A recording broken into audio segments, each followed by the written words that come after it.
ang nag-deliver papunta sa bahay nila Pangulong Bongbong Marcos at Speaker Martin Romualdez mag-insert o magpasok ng 100 billion worth of projects sa BICAM. Sana po ay hindi nila ako mapatay bago ko mailabas ang lahat. Ginawa ko lang ang utos sa akin, pero ngayon, handa na akong harapin ang lahat. Ginagamit ng administrasyon ang buong resources ng bansa para tumahimik ako. That he will shoot me if I will talk. Gagamitin ako bilang panakipbutas sa kanilang kampanya laban sa korupsyon. Hindi na ako mananahimik, ilalabas ko ang lahat ng katotohanan. May resibo, may ebidensya, at may pangalan. Again, I informed the Speaker and asked clearance about the instructions ng Pangulo. At ang sabi niya, wala tayong magagawa. Kaya po nagtataka ako kung bakit sinasabi ni Pangulo na hindi niya makilala ang budget, samantalang lahat na binawas at dinagdag sa mga ahensya ng gobyerno ay humihingi ng approval sa kanya si Sec. Mina Pangandaman. Bago namin ginawa o tinapos ni Senator Chis Escudero during the BICAM. Sinabi pa ni Sec. Mina, everything is cleared with the President, basta importante, pasok ang pondo na request ng Pangulo. The following day, sinabi ni Sec. Mina, approve na si Presidente BBM sa lahat na binawasan na ahensya. Masaya na ang Pangulo dahil naipasok ang gusto niyang 100 billion insertion. Wala pong perang napunta sa akin. Lahat po ng insertion napunta sa ating Pangulo at Speaker Martin Romualdez. Ako lang at ang aking mga tao, sila Paul Estrada, Mark Tiksay, at ang aking mga security ang nag-deliver papunta sa bahay nila Pangulong Bongbong Marcos at Speaker Martin Romualdez sa North Forbes Park, South Forbes Park hanggang sa Malacanang. Yung mga deliveries po ay merong record ang aking mga tao. Totoo po yung sinasabi ni Orly Gutesa na nag-deliver siya sa Forbes Park. Totoo din po ang sinasabi ni Orly Gutesa na nag-deliver siya sa Malacanang nung siya ay nasa Senado. Para mapatunayan ang mga litrato na deliveries ay ilalabas ko po together with this video.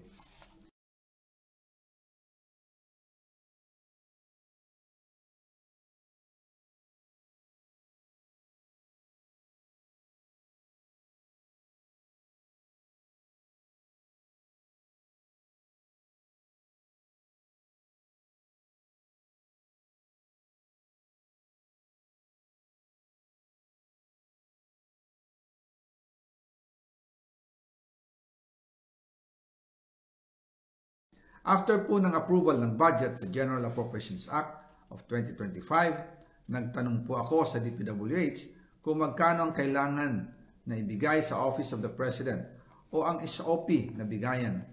Ang sinagot sa akin ay 25%. Ang ibig sabihin nito, 25% ng 100 billion ang SOP na kailangan ibigay kay BBM mismo. In total, 25 billion ang napunta kay Pangulong Bongbong Marcos.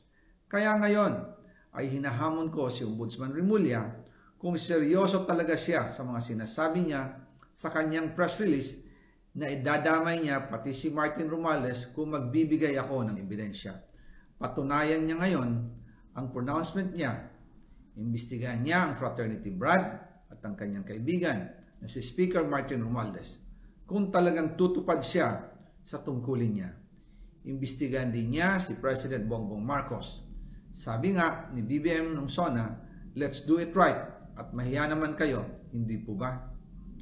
Nananawagan din po ako sa Senado na imbestigahan ang 100 billion insertion ni Presidente. Alam ko po na hindi gagawin ni Ombudsman Remulla ang hamon ko.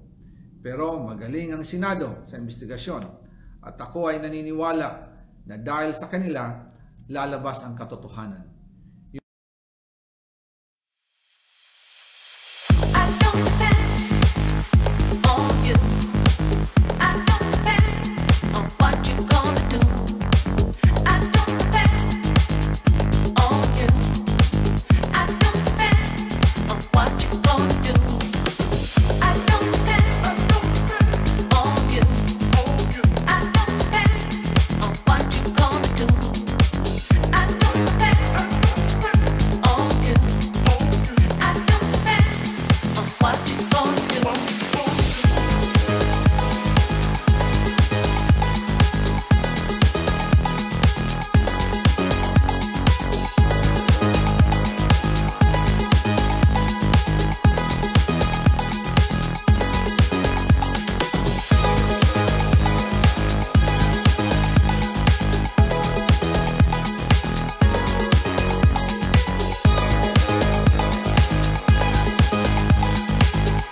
ang the name that cannot be mentioned. A name that cannot be mentioned. Walang iba kung hindi si Dracula. 2025 budget is the most corrupt budget. Hanggang ngayon, wala akong narinig na denial man lang. Taga nyo sa bato, hindi mahahatak sa putik ang pangalan ni Zaldico sa Senado dahil siya ang kontraktor ng mga senador na nagkakaroon ng project sa Bicol. Sa siyam na gumuho na flood control, 6 doon ay SunWest ang gumawa. Halos lahat SunWest hanggang Occidental Mindoro hanggang doon sa Romblon. Pinaka-corrupt na budget sa buong mundo at history ng Pilipinas. At sino ang chairman ng appropriations? Si Zaldico. Under the name of Congressman Zaldico, ang insertion sa BICAM as proponent siya is 13,803,693,000.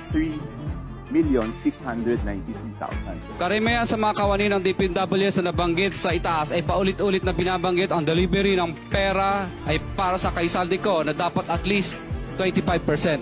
Yung 2022, ang net worth daw po ng Zaldico ay 236.7 million. Noong 2025, 1.51 billion na ang net worth. Sa 3 taon, umangat po ng 637% increase yung net worth ng Congressman Zaldico.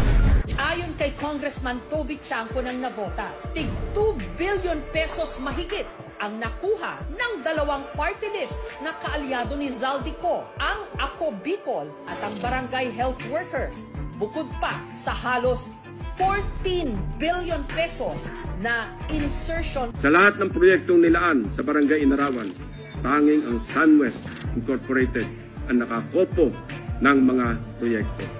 Nasa Amerika na si Ako Bicol Representative Elizaldico na pinagpapaliwanag kaugnay sa mga isiningit sa 2025 national budget.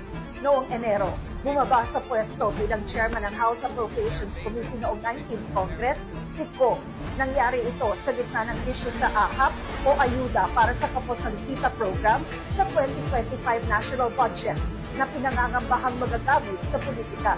Congressman na kontraktor si Ko. Siya ang original na nakalistang incorporator ng SunWest Incorporated. Isa sa top 15 contractors sa listahan mismo ni Presidente Marcos. Ay, alam mo naman, nostalgic ko dyan.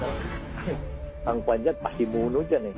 Siguro tingnan natin, sino ba? Gagalaw na lang ba si Zaldico na walang pahintulot yung mga boss niya.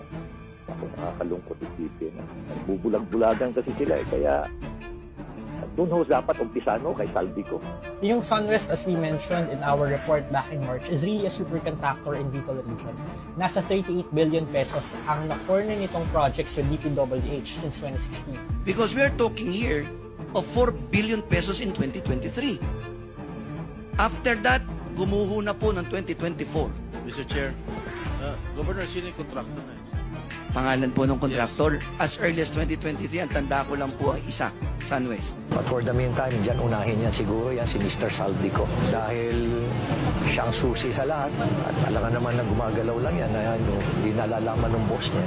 At tingin ko bilang isang sitting congressman, it is the responsibility of Congressman Zaldico to appear or to attend the meeting at least and clarify all these matters. Mula nung nagsimula ang eskandalo sa mga di umano kinorakot na flood control projects, hindi na siya nakita pa ng publiko. Dati nang naugnay sa ilang kontrobersya ang SunWest Incorporated. 2012 nang sitahin ng COA ang isa sa kanilang mga proyekto. Lumabas kasi na bitin ng higit 2,000 square meters ang lapad ng kalsadang kanilang ginawa, kontra sa nireport nitong accomplishment sa DPWH. Hindi tayo magtataka niyan dahil yung dalawang na-mention na contractor, yung SunWest and Highton, is based in Albay. Pagdating sa GAA, this is now the product of both the Senate, the House of Representatives, at saka sa BICAM. Zero kinatay yung buong ODA. Nakakahiya sa ating mga foreign creditor. Ipahuli mo na yan si Zaldico pag uwi dito. Papailan mo na ngayon ng plunder yan. Hindi mahirap isipin na hindi pala baha ang magpapalubog sa ating bayan, kundi kasakiman.